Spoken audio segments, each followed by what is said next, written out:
Hey guys, I'm Randy Unger, and this is another episode of Unger the Radar, where we talk all things film. And with me tonight, I have a wonderful guest critic, Mr. Pete Ayala. Pete, welcome back, sir. Happy to be here. Thank you for having me. Yeah, man, anytime. This is great.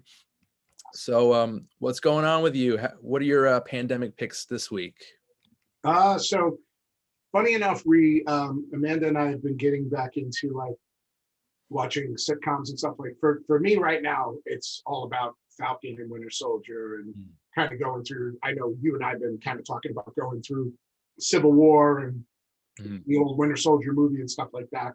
So I just kind of finished up all that stuff and now kind of watching that. She's watching Shameless, loves it. So anybody who loves Shameless, awesome for you. I know you're super pumped right now because it's the last season. I know people are really pumped about that. But we're actually watching a show called Speechless, which is a sitcom with Minnie Driver, and I can't remember the husband's name, but he was Kripke on Big Bang Theory. You know, the guy that's always like fighting with Sheldon. He's got the list. Oh yeah. He's good. He's good. He's great. I wish, and it kills me that I can't think of his name right now, but he's a great, like everything he's in, other than that one thing that he's known for, he's always really good in. And this show is another thing. Well, anyway, they have a special needs son. He has cerebral palsy. He's nonverbal. And the show kind of, centers around their life, taking care of JJ is his name. And then there's another brother and a sister, and it's just a really, really cute ABC show. But it really does look at things the way that you look at them in terms of the things that you need for a special need kid, but it doesn't do it in a disingenuous way. And being a teacher that deals with special needs students, not all the time. I'm not a special needs specific teacher, but I mean dealing with the issues that those students have in order to have a little more equitable of a situation in the school. It's really nice to see that. And obviously it's ABC, so it's Disney. They're doing it right. But it's a really cute show, and if you haven't had a chance to watch it, all the seasons are on Hulu right now. So we kind of started from the beginning, and it's kind of worked its way through his high school years. We're in the last season now, and I'm a little bummed because it's almost over. But it's a great show, and it's a sitcom, so you can bang through it pretty quickly. And that's not an audience, a live audience, right? No, but totally sitcom-y. It's got the daughter that's in Mr. Mayor now with Ted Danson. She's also on the show. Nice. A lot of people in it you'll recognize. And it's a good show though. Really good. Yeah, so it sounds like a dramedy from what you're saying. No, definitely not. No, it's completely it's kind of like Fresh Off the Boat, or like one of those other sitcom shows that they already have. Oh, like Blackish. It's not a Modern Family where it's like a camera following them.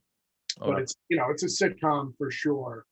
But it's very much in the same vein as like American Housewife, which is another ABC show, and like I said, Fresh Off the Boat, which is another ABC show. It's just they're kind of killing it with their sitcoms the last few years, and I'm surprised I didn't hear about this one earlier. And I guess maybe just because it's kind of short-lived. Yeah, but it definitely had a nice arc. Like, I don't think it's one of those things where it's like the show sucked and they cut it. I think it kind of fulfilled its arc. The kid kind of goes through high school, and it's kind of it had a natural end. So it's I'm looking forward to finishing it, but at the same time I'm a little bummed. So, and that actor, I'm looking him up now, John Ross Bowie. He's great.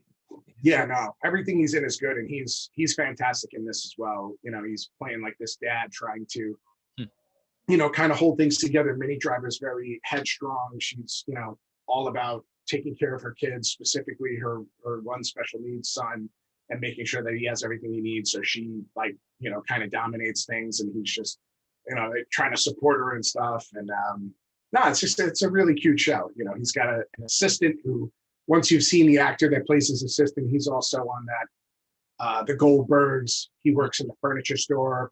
Tall African-American dude, big guy, used to be on Reno 911. He's awesome. He plays his assistant on the show, like his special needs assistant in the school. It's a really, really cute show, and it's worth the watch if you haven't seen it. Cool. And again, another great recommendation from you, Pete. So thank I you. hope so. I hope it is. I hope you like it. Yeah, I still got to get into The Crown. That's Oh, yeah. And I know I'm like the only human being in the world who has not seen Game of Thrones. Uh, nope. I haven't either. really? Yeah. Okay. Hey, I, Not, I feel good about this right now. yeah. Maybe that's something. Maybe that's something we could explore. I always said I wasn't going to watch it until it was completely over, and then as soon as it ended, one, people there was like such a backlash about it, and then two, Hmm. like there was so many other good things that were on at the time, and I just kind of forgot. And I'm totally HBO Max. I watch stuff on HBO all the time, and I just keep forgetting it because nobody's really punching it up right now. Normally, you find someone who's like, "Oh, you haven't watched it? I will rewatch it with you. Like, we'll watch it. You know, you let me know when you're watching it. I'll watch it with you." Yeah. I haven't really had anybody who's been like super pumped to do that. So Well, you know what? It's celebrating its 10th anniversary, I think either wow, today or this week or something like that. But wow. I'm thinking in the near future, or maybe in the next couple months, because it's going to take a while to go through. Right. Let's do a show. Let's do like a little recap of the series. Yeah. You know, Sounds good, man. We'll 'cause get on track. everyone I've encountered, everyone I've talked to about it, kind Mhm. of gives me a little hate, a little shame for not have seen it. Right. It sucks, but yeah, it's just I'm not into I'm not into fantasy adventure really too much. I mean, I love Willow, and Lord of the Rings was okay, but I don't know. It's not my favorite genre, to be honest. I got you. I got Yeah. you. Yeah. And like I said, I love those other two franchises you just talked about. I love Willow, and I'm a Mhm. big time fan of that movie ever since we were kids. And Oh, now, good.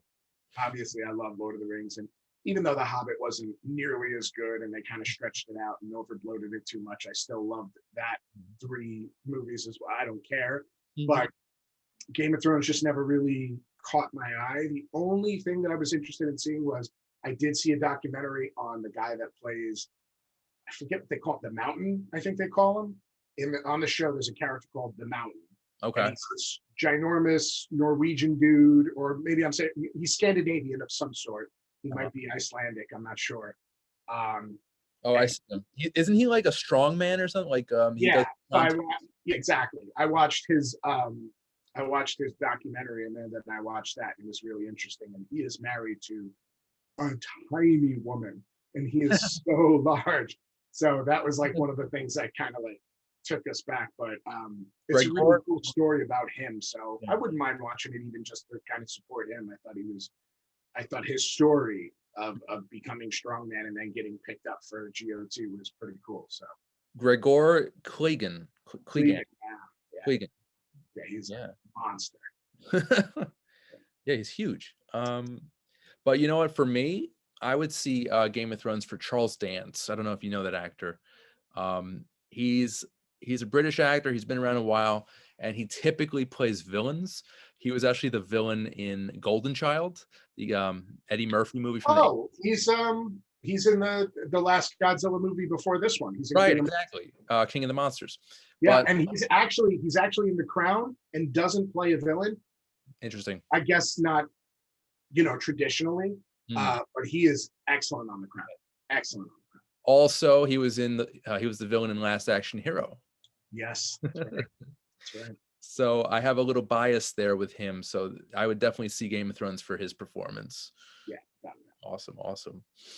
All right, so that's awesome. And for me, basically, when it comes to my pandemic picks, it's basically stuff I need to watch for this show. So basically, if it's a franchise, I kind of just go through as many of the movies I can. Luckily for me, for tonight, I only had 4 movies to go through for Godzilla versus Kong. So I went through all of those MonsterVerse films. I kind of wanted to revisit the 1930s King Kong as well, but it's okay. I had that pretty firmly lodged in my memory, so that's a classic. All right.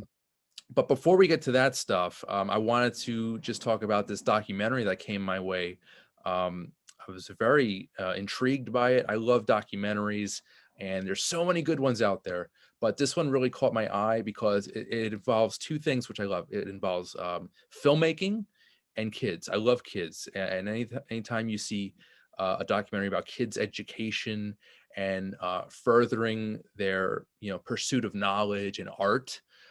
This is a beautiful documentary. It's called Un Film Dramatique, and it's basically it's about a group of junior high school kids in Paris, in the suburbs of Paris, who are basically given cameras and microphones and are just sent out there to film and document life. It's a beautiful documentary. Like again, it's about kids and education and film education. I loved it. I thought it was great. I thought just a beautifully done film and an important film because and Pete, I wanted to talk to you about it because you are an educator yourself, Yeah. and I felt that this might resonate with you strongly. Just As grabbing my notes. Yeah. Oh, perfect. Wow, you came prepared. Nice. But yeah, just a great film. Sadly, I don't think it's going to get a lot of attention. It should get a lot of press. Hopefully with this show, whoever's watching will take note and check it out. But yeah, Un Film Dramatique. Pete, what did you think of this film? So yeah, I mean, when you told me about it, what it kind of centered on before I even looked it up, I said, well, that's cool. Obviously I'm in to see anything like that. But when I actually got into it and saw the time frame in which it was happening, then I really got interested in it. So obviously this is something that's happening in the post Paris bombings, era. So it's still very fresh in the kids' minds. It's kind of going over the course of a few years after that. They come from a pretty, low income area, one of the poorest places in France, in terms of where they live. They're outside of Paris, this beautiful, bustling, and being from New York City, like we know what that's like to be on the outskirts of a really, really, nice center of everything where you are, but yet to not be in a great spot. Just because you're outside of New York doesn't mean you're in a good spot. You know what I mean? So, and luckily the two of us didn't grow up in really bad neighborhoods or anything like that, but at least we could relate. So, watching that and seeing these kids' perspectives, I thought was really cool. So again, first and foremost, this is happening after the bombings. So there's a lot of anti-Middle Eastern, anti-Syrian, anti-Afghan, like anything you put in wherever you want to put in there. In terms of ignorance, there's a lot of that feeling. There's the presidential election that's going on, and the differences between the candidates and how they feel about immigration, how they feel about this terrorism, these issues that they're having. And of course, things like that are happening in the United States at the time. And you're moving into not only their election, but our election as well. This is Trump getting into power and things like that. So there's just a lot at stake with the kids. There's a lot that they're seeing in real time and processing while this film is going on. I know that wasn't the point of it, but that's usually what happens with documentaries when you're doing it at a certain point in time, and something as important as that something life-changing as that happened in Paris is going to take center stage. So the kids are complete, they're totally in sync with the idea of the racism, the nationalism, the things that are going on at that point, where it's like, if you're not from here, you shouldn't be here. They obviously don't agree with it, but they see what's going on, and it worries them because they have friends that don't look the atypical French, right? Not white European. And as we know, France Paris specifically is kind of one of those places, very much like New York City. It's a melting pot of different people. And so at this point, one of the things that really stuck out was they're having a conversation with the kids, and this is early on. Obviously, they're younger at that time. And, one of the girls talks about how when she goes out with her father, who's got a beard, everybody kind of looks at them funny, because like, oh, he's a terrorist or something like that. And then the kids have very strong opinions about the racism of one of the candidates, and how she wants to kind of put everybody that doesn't belong in the country, in her eyes, out of the country. So I thought that was really cool to see it from their completely honest point of view. Now, outside of that, obviously it goes into the filmmaking aspect of it. So it was kind of cool to see the kids doing things like, one scene that stuck out, they're out on the beach and they're flapping the coats to make the sound of the flags whipping in the wind, or where the one kid's kind of knocking on the pot while the other two kids look like they're playing maybe squash or something like that. So it was kind of cool to see them doing that. Obviously, it was nice to see the kids taking the cameras home and getting some of their home life, but some of that kind of slogs along, and that goes to the editing of this. I think maybe there was a little too much of the kids on their own, where maybe the person that was producing the documentary thought like, oh, it's important to leave all this in. I thought it could have been about a half an hour shorter in terms of that. But there were a lot of really genuine moments where you needed that, where the kids just had free reign and just kind of went with things. So I really liked that. But overall, I thought it was a really cool piece.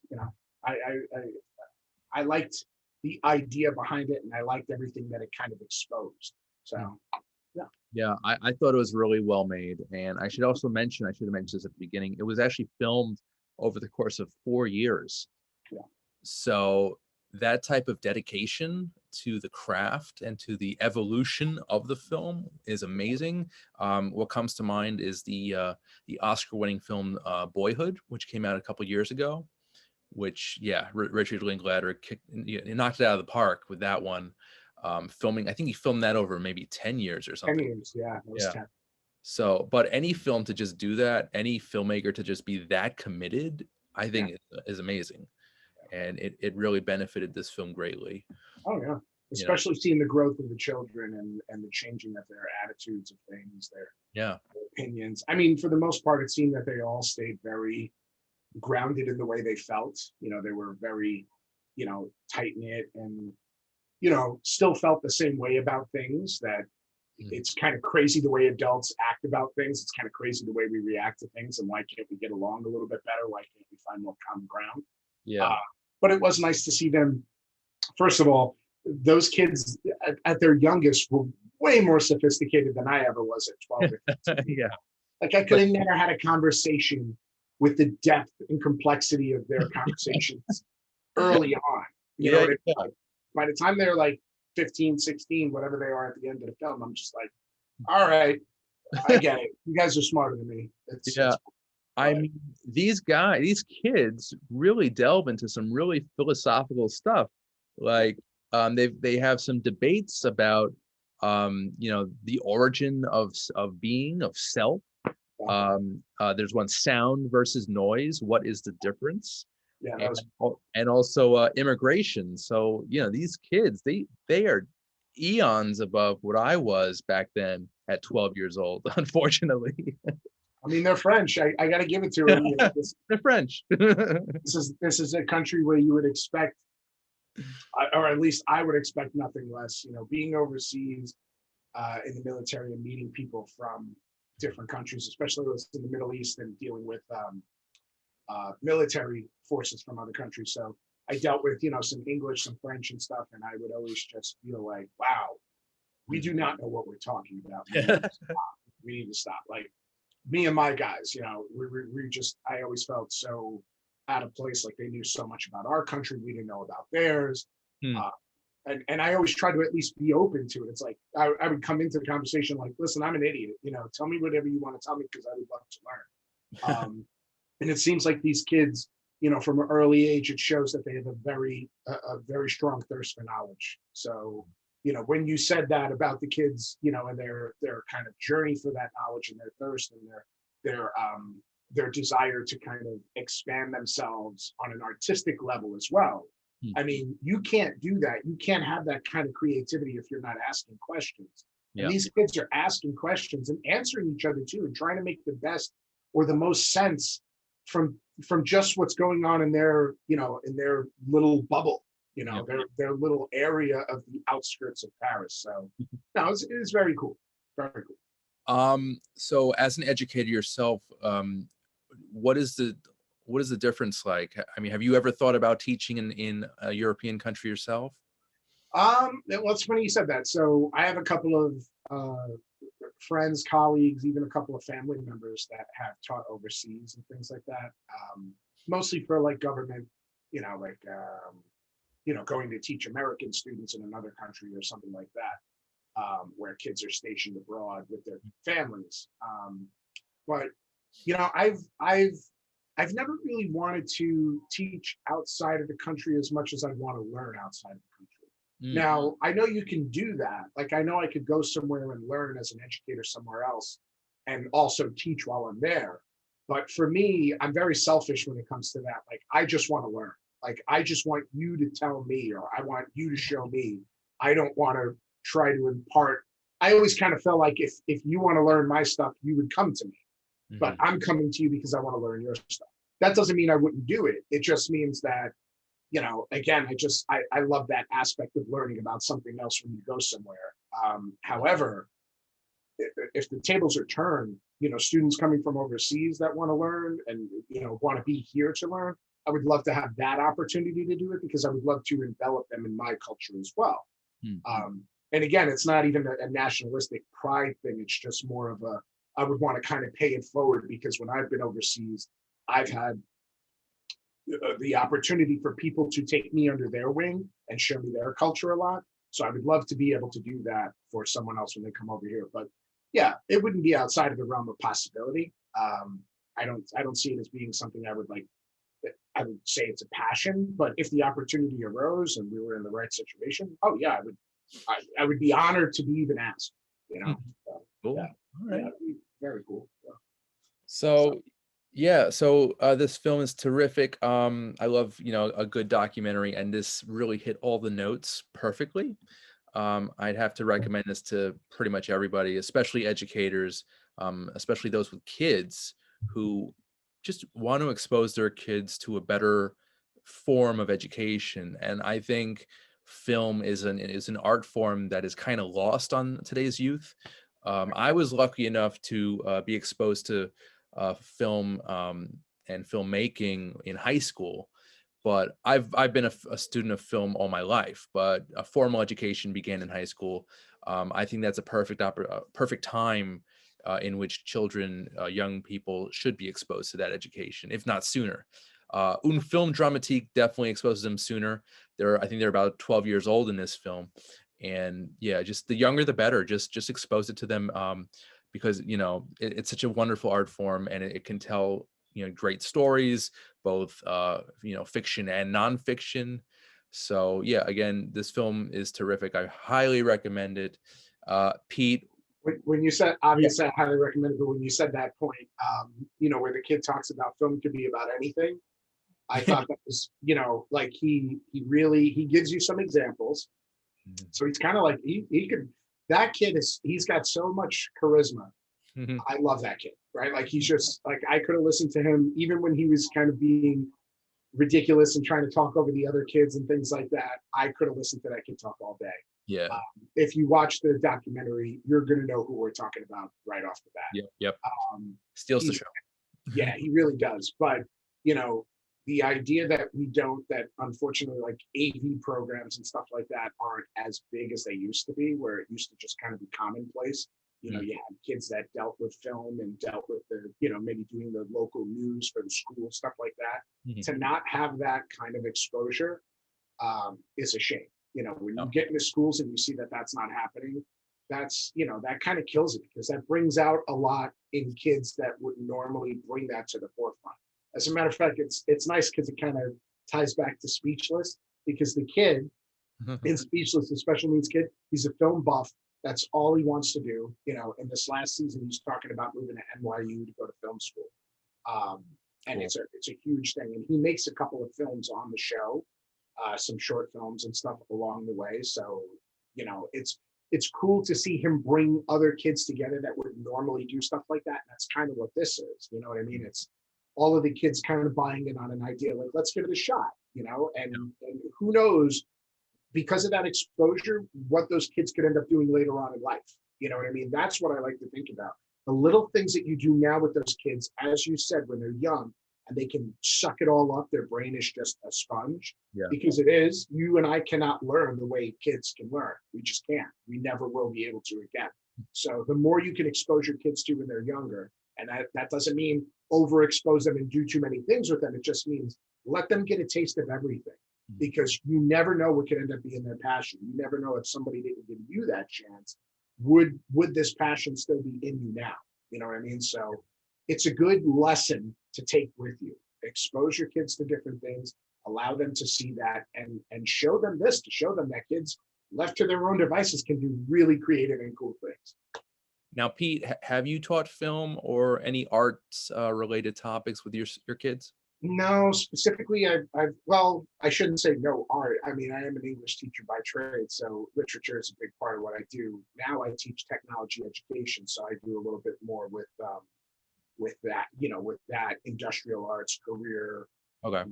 career in technology education. But, still, talking about poetry and short stories, creative writing. Creative writing was what I got my degree in originally, so obviously that's a big part of me. So, I've done a little bit of it, just not to the point of this. Like, I've definitely looked at things like a film adaptation of something versus a movie, or versus a book or something like that. But nothing to this extent. It would be really cool, but I've been very actually lucky to go to schools that have always had, or when I say go, work in schools that have already had pretty good programs like that. And people are already running them. So I'm very fortunate to be in a school right now where that passion is definitely fed. So Okay. I tend to stay out of other people's stuff in that regard, but I've seen some really cool stuff in my school, and yeah, I wouldn't be above it. I would love to do something more along the lines of maybe like help direct a play or something like that. So yeah, you know, Sounds good. Sounds good. this is Um, awesome for anybody who's like that. Like you said, anyone in education, give this a watch. yes. It might let you look at your situation as a teacher and say, maybe this is something I can do. Maybe this is something I can let my kids just. This doesn't have to be a grade. This doesn't have to be something like that. Just let's see what they come up with. Yeah, for sure. It's so inspirational. That's why I'm so glad you're here tonight to talk about it as a teacher. So that's awesome. That's it. So I'm assuming it's on your radar. Definitely. Cool, cool. Mine too. Mine too. It's a wonderful doc. We need more films like this. They're so inspirational. And I want to just let people know that viewers can go to the website cinemaguild.com. And if you click on Un Film Dramatique, it shows a list of theaters. And there's also some listings for virtual screenings on that website. So cinemaguild.com. Check that out. And we're actually going to take a short commercial break, but we'll be back with more film reviews right after this. Under the Radar is brought to you by Magnitude Jewelry. Add a 2 to match your attitude. Patent pending interchange genuine gemstone and crystal EMF protection jewelry. For more information, please visit magnitudejewelry.com/gemgirl or call 718-268-6633.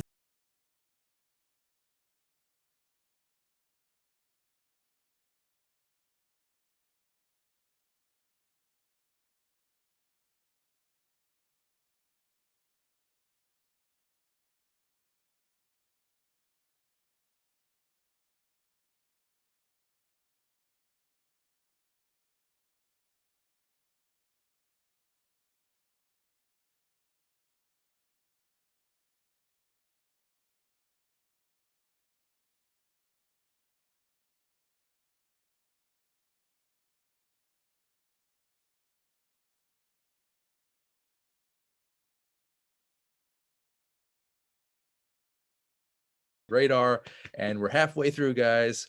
So yeah, we got through a wonderful film review tonight of Un Film Dramatique. I'm really still in awe of this film. So guys, again, please check it out. Please, please, please. Okay, so next up we've got something totally different. We've got the new epic Godzilla versus Kong. And this is another installment in the Monster Universe, the Monsterverse franchise, which is basically rebooted Godzilla and King Kong. They started off with Godzilla in 2014. Then they did Kong Skull Island, followed by Godzilla King of the Monsters. And right now we have one of the most successful movies of the pandemic, This movie, it's made, I think, $48.5 million in theaters, and it is also currently streaming on HBO Max. That's how I saw it. I think that's how you saw it too, Pete. And a lot of other people. So yeah, this movie, what's in a name? It's the title that says it all. If you are a fan of Godzilla or King Kong, you will not be disappointed. This movie is not that intelligent. It is just total action, stimulation all throughout. I thought it was a fun ride, but don't go in expecting Shakespeare, because this is just a fun film, action packed. I think the visual effects were pretty amazing. I've noticed, because I've rewatched all of the MonsterVerse films over the past couple days, and I could definitely see a progression in the visual effects. The CGI is just, with every film, it goes up and up and up in quality. So this film is about Kong, who basically wants to find a home. He wants to live a peaceful life, but in comes Godzilla, who kind of messes things up, and the two of them clash, and millions of people are affected, especially people in Hong Kong towards the later part of the film. Lots of property damage is created. There's lots of casualties of war, if you will. So yeah, I'll be honest with you, Godzilla King of the Monsters, the previous one, I was not impressed by. When I saw it in theaters in 2019, didn't think it was that great. I rewatched that one, really liked it. I actually rewatched all of them, and I liked all of them. I think Kong Skull Island might have been my favorite, but this one, not the best, but still, it's a lot of fun. It's a lot of visual stimulation, which is all right, and it's not that long. It actually is under 2 hours, which is a little bit different from the other runtimes of the previous film. So that was refreshing. But yeah, it's still a fun ride, and if you're, like I said, if you're a fan of the franchises of Godzilla or Kong, you will not be disappointed. So Pete, what did you think of the film? Most definitely. So first off, I had to mention, I wrote this down earlier because I didn't want to forget. I love the fact that because Universal's MonsterVerse, which was supposed to be the classic monsters of Dracula and Frankenstein, because that completely failed, Warner Brothers just swooped in and was like, we're going to call this our MonsterVerse from now on, since Universal doesn't know what they're doing with it. But I just thought, I was like, how funny is that? Because that whole rebranding was supposed to go down, the Universal, and that's what it was going to be called, the Universal MonsterVerse. Yep. Just got obliterated, and Warner Brothers was like, listen, you had your chance, we're taking it. Because I really thought they were going to name it after the company, I can't think of it right now, that came up with Godzilla, or maybe they were going to call it the Legendary Verse or something, because Legendary makes the films, and they right now have everything licensed. But regardless, I thought that was great that they just kind of swooped in and stole that name. With that being said, I did the same thing. I watched them all. I love everything Bryan Cranston. Yes. So when I heard that he was going to be, and this was 2 years before the first Godzilla movie came out, that he was going to be in it, I was like, what are they going to do? Where Bryan Cranston, like, who's wasting Bryan Cranston on a Godzilla movie? And I think he nailed it. What I think is sad was they went in that direction where it was like, we're going to talk more about the humans, how they have something to do with this, and how they're more responsible for these issues than they think they are. And it totally got away from that. With that being said, it doesn't ruin it. I don't think it makes it any worse or any better.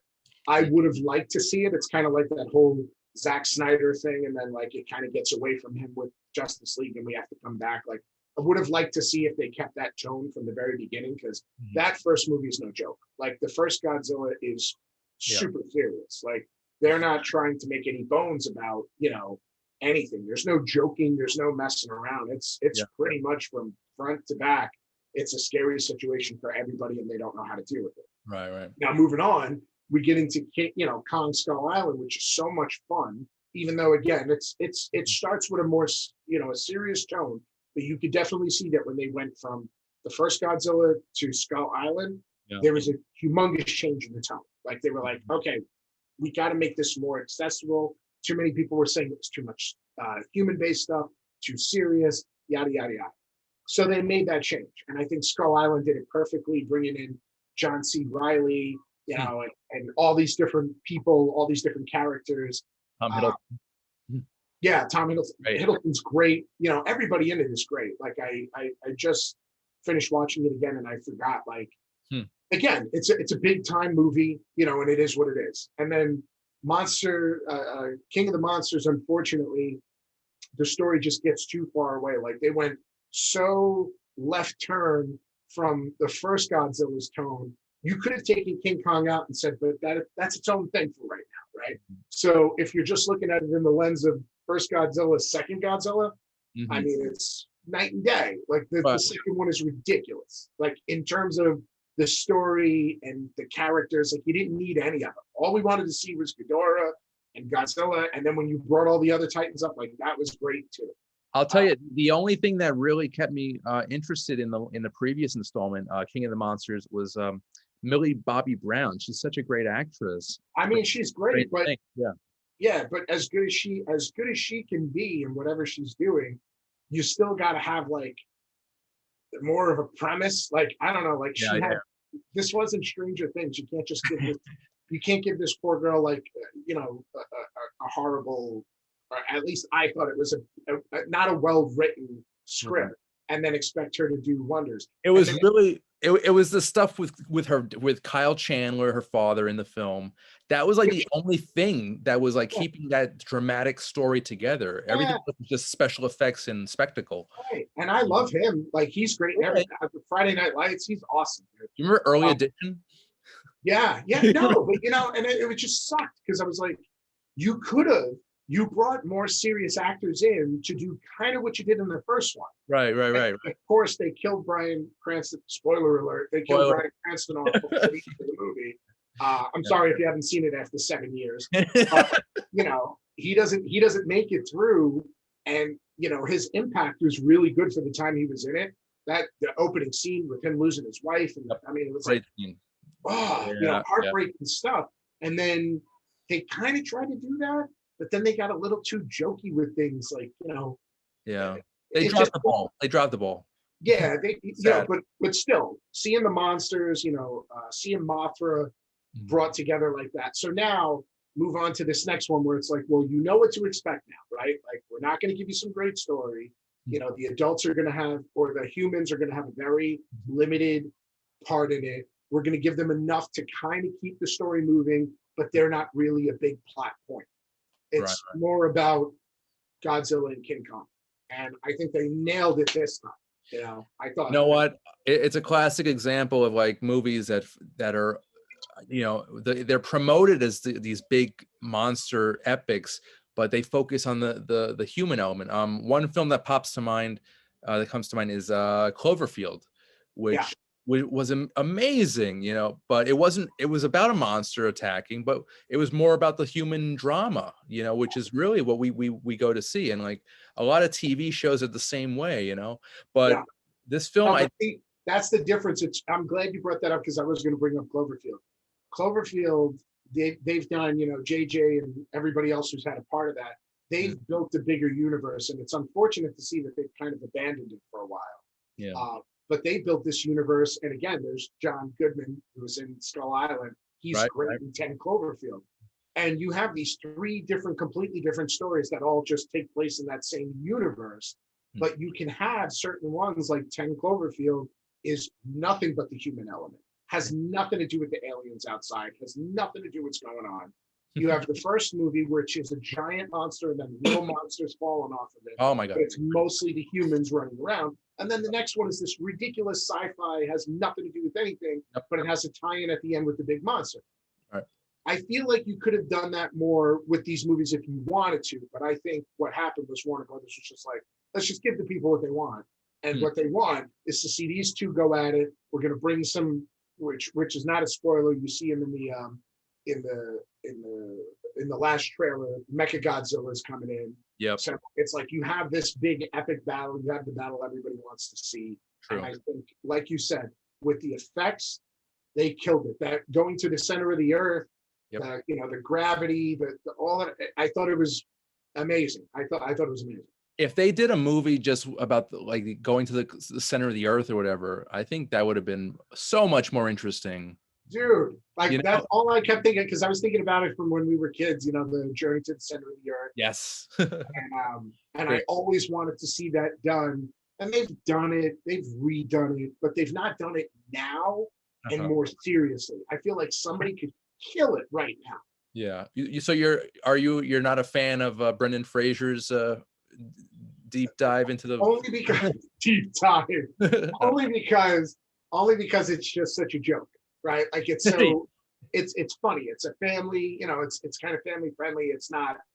I would like to see it like the original one was done, where it Mhm. was stakes involved. Where it was kind of like Sir Arthur Conan Doyle's The Lost World. It's Mhm. more of a more high stakes. People are going to die, and obviously they didn't have the best um, effects and stuff back then. Right. But now with Yeah. like a good screenwriting team, the right director and on par with what we had right here just in this film where you could see what they can do, I think they would do an amazing job and absolutely kill it. It's a shame, like over the decades, movies with strong visual effects have suffered, in terms of story. Like we did a commentary for T2 a couple months back, and that was the perfect blend of storytelling and CGI. Yep. You don't really see that anymore. You get films like this, like Godzilla versus Kong, which is all CGI, no story. Right. And it's heartbreaking because this movie had so much potential. Again, the stuff in the center of the earth, the core of the earth, like the technology involved with the Yeah. heave, those Yeah. those vehicles. I think if they expanded on that, they could have even made a series just on that world alone. No, you're absolutely right. I mean, they have the ability. Obviously, HBO Max has the ability to do something like that. Yeah. So it would be really cool to see them take a deeper dive on some of those things. And Yeah. it can still be all fan service. Like you don't have to take the fan service part out of it. Mhm. Obviously, if they would be digging deeper into that whole Hollow Earth idea, Yeah. you would still be running into monsters all the time. You know what I mean? Like it would be a thing. It's not like you would take the monsters out completely. It's not like, it could kind of be how you do the Star Wars like Rogue One Mhm. or, those offshoot films where it's like, yeah, it's not all about it, but you do get to see Darth Vader and he does mess some stuff up. Yeah, You know yeah, what I mean? do Like, like a prequel series on Monarch, just the yeah. whole how that came to be, Oh yeah. the history of that. That'd be awesome. The bombing of them trying to kill Godzilla back in the 50s. I'm like, that's what I want to see. Yes. Yeah, Yeah. that's what I want to see. Like this thing was roaming around in the 50s. What was it doing then? Like was it way smaller? Was Godzilla super small and that's why they thought they could kill him? Right. Did they bomb him and that's how he got bigger? Like I'm dying to hear that stuff. Have they, now, I think Pete, I think you may be more of the expert in the monster verse than I, the originals from like the 60s. Yeah, Did they ever explain or go deep into that history of the atom bombs and there's so many different takes on Godzilla over the years. yeah, Like if you look at all the different stories, like I feel like they all have different takes. right, Like they all usually come back to the atomic, the nuclear aspect of it that kind of feeds him and makes him bigger and allows him to grow. So I right. think it's all the same story, but it would still. I don't think there's been any film that's looked at it from that point of view and really shown what it They was. Like, should. They yeah, totally should. pretty much the beginning credits of all these movies where you see the old clippings and the videos and Yeah. stuff like that. That's pretty much all you get. Right, right. Because it would be cool to see a lot more.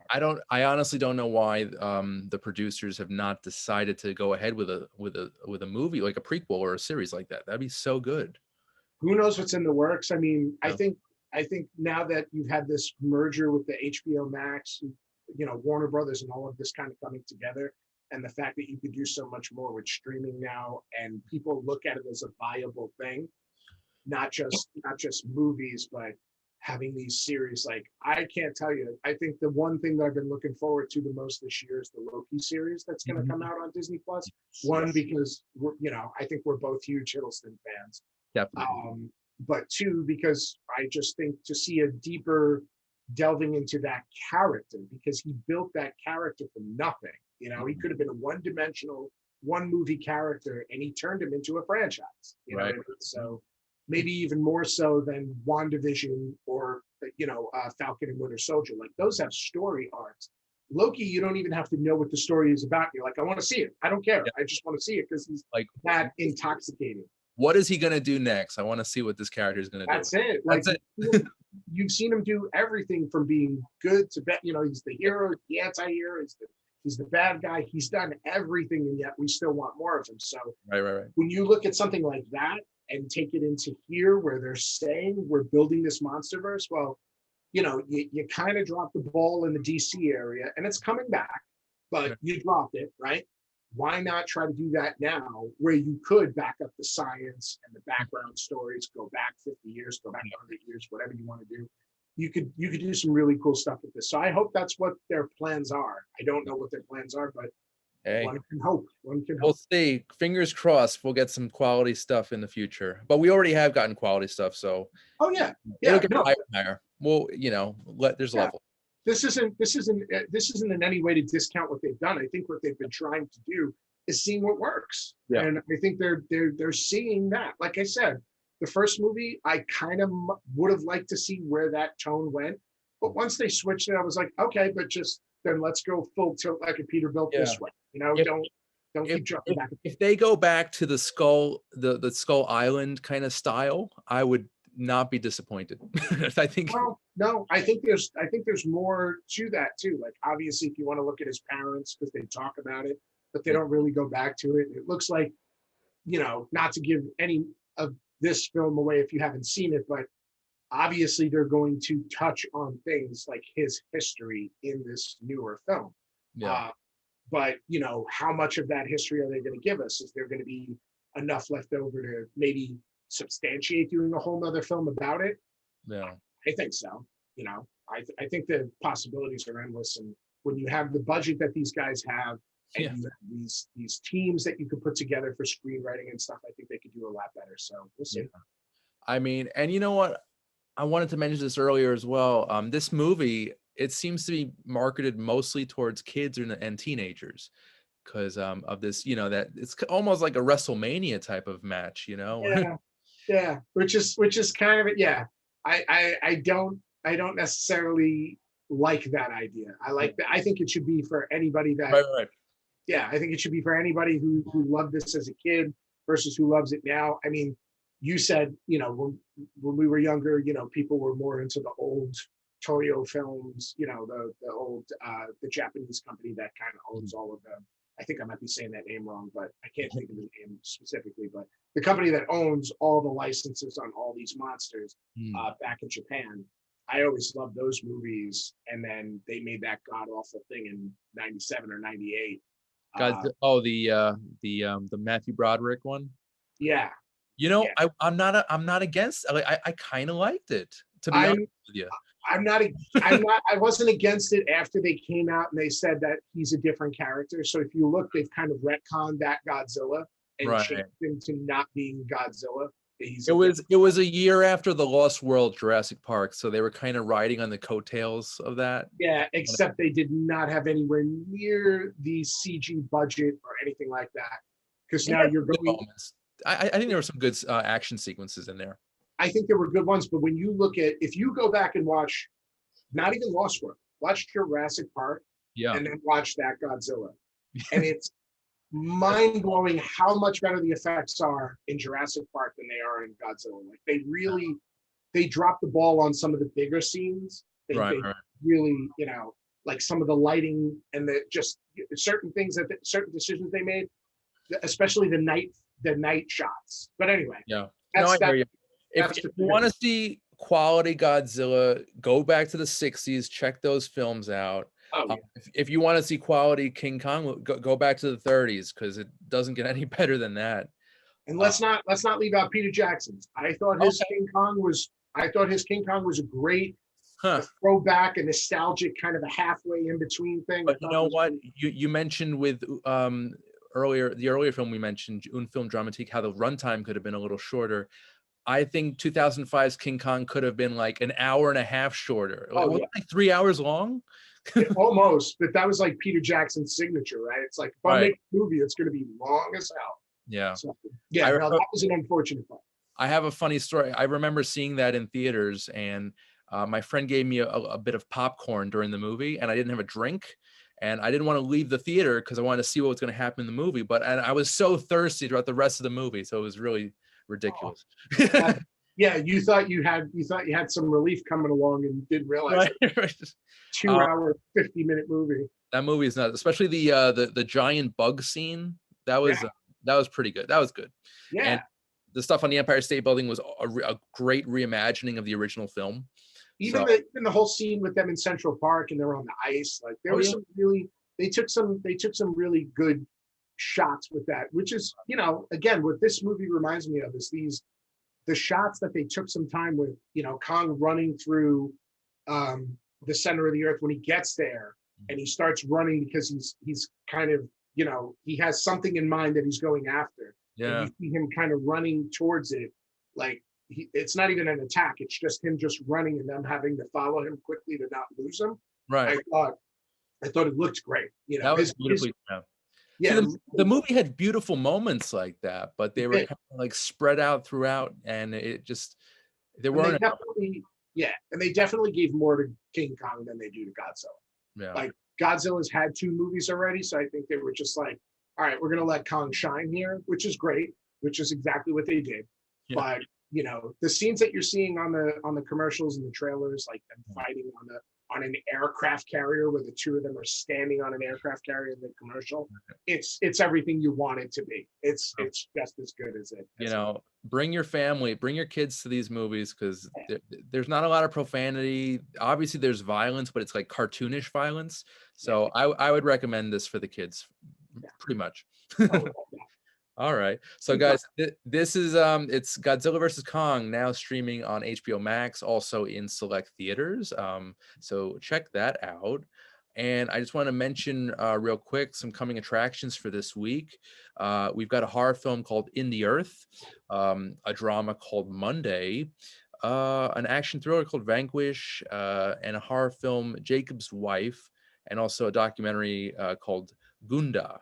So yeah, just check those out. Some interesting titles coming your way. And real quick, I just wanted to ask you, Pete, any plugs, anything you want to mention? I meant to say it last time when we were on, but obviously this is more of a local thing for us. But in Staten Island, if you're looking for any movie memorabilia or any custom framing, definitely check out Island Collectibles on Staten Island. That's my uncle's company, so obviously I'm a little biased, but he does some fantastic custom printing. He will get you any print that you're looking for, movie, television show, pictures, original posters, any kind of memorabilia like that. So if you're a big movie buff, which I would imagine you are if you're watching this, check him out. Island Collectibles, that's also his handle on Instagram and Facebook, Island Collectibles. Yeah, he's got some awesome stuff. And also a great booth at New York Comic Con, when there was New York Comic Con. Yeah, every year he's there. Yeah. So yeah, he's got some wonderful stuff. He's a huge Batman fan, like Pete and I are. Yep.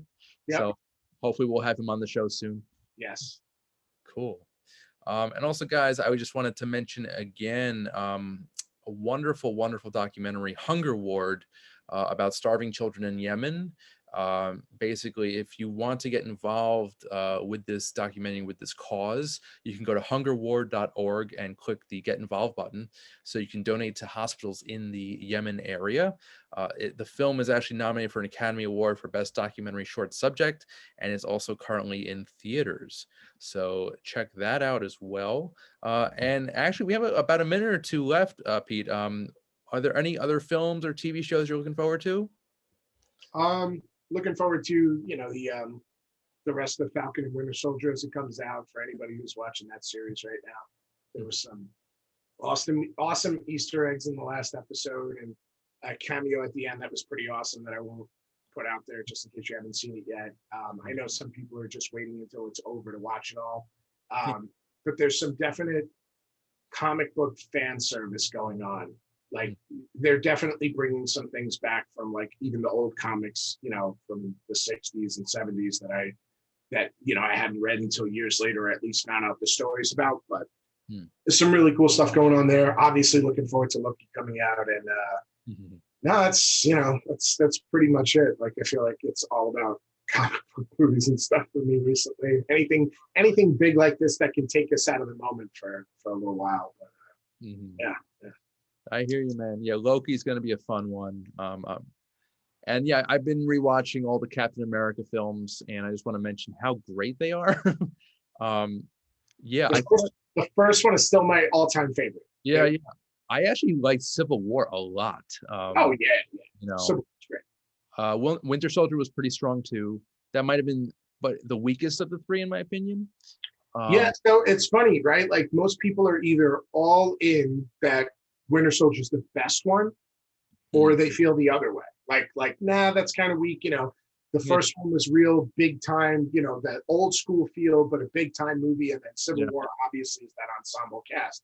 Right. But if you like the way that Winter Soldier was kind of like this crime thriller, more so than a big superhero movie, then you would really like Falcon and Winter Soldier, because it seems to be kind of following that same thing, like almost I don't want to say detective, it's not right. It's still pretty easy to figure out, but it's definitely a little bit more thrilling, a little more, edge of your seat, but not so big like Endgame big. I mean, it's definitely brought down to this super soldier and a guy who can fly with wings. It's not. There's no sorcerers. There's no, nothing like that. So it's very cool. Now, is it an extension? Is it a sequel to Endgame, or is it a sequel to? I mean, it picks up. I would say everything that happens right now is not a sequel, but at least the natural progression, right? WandaVision picks up 2 weeks after Endgame. This is supposed to pick up, I think, a month or two after Endgame. That whole idea of the repatriation of the people that came back after the blip, that's a big underlying kind of socio-political issue that's going on in Winter and the Falcon and the Winter Soldier, because all these people, you got to figure out what to do with them. And, the people that have been here for the last 5 years are not happy with the fact that all of a sudden, all we care about are these people who came back after 5 years. So it is kind of cool. They're not going that deep on it. It's not like, holding up a mirror to society, but it's a cool idea to explore it a little bit more. And I think that's what they're doing with this versus what they would do with anything else. So that's cool. Kind of cool. Yeah. Well, I am excited to talk all things about that with you in the next couple weeks. So that'll be exciting. And also Loki further down the road. But yeah, I also want to mention, guys, this is April right now. This is Tom Hanks month. And we have a commentary of The Money Pit out on the YouTube channel, Unger the Radar's YouTube channel. So check that out. It was a lot of fun to do. And yeah, I just want to thank Pete for being with me tonight. This was amazing, as always. Thank you, sir. Good times. No, thank you very much. I'm looking forward to speaking to Hanks, the Castaway. Yeah, we're going to talk about that pretty soon. So guys, everybody watching at home and on your devices, I just want to thank you so much for watching tonight. This is great. If you want to see more episodes of Unger the Radar, just go to the YouTube channel, and please subscribe, and share. We want to just generate as much word of mouth as possible to all movie viewers. I'm Randy Unger, and this has been Unger the Radar, where we talk all things film. Yeah, we'll see you next time. Thanks so much for watching. Take care.